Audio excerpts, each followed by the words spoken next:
Bro உங்க ரெண்டு பைக்கோட சவுண்ட காமிங்க ப்ரோ. அட இதை யாருக்கிட்ட கேட்கீங்க? என்கிட்ட தானே கேட்கீங்க.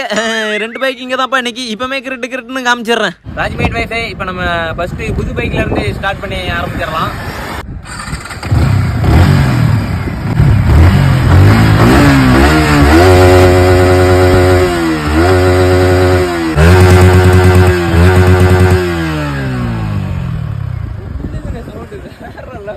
ராஜ்மேட் வைஃபை நம்மளுக்கு ஃபர்ஸ்ட்ல இருந்து நம்ம கை கொடுத்த நம்ம பைக் தான்.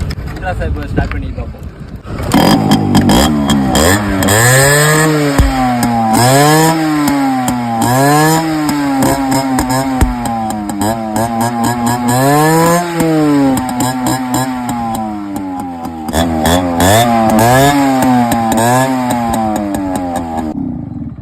எந்த வண்டி சவுண்ட் நல்லா இருந்துச்சுன்னு நீங்களே கமெண்ட் பாக்ஸ்ல கமெண்ட் பண்ணிருங்க கண்டிப்பா.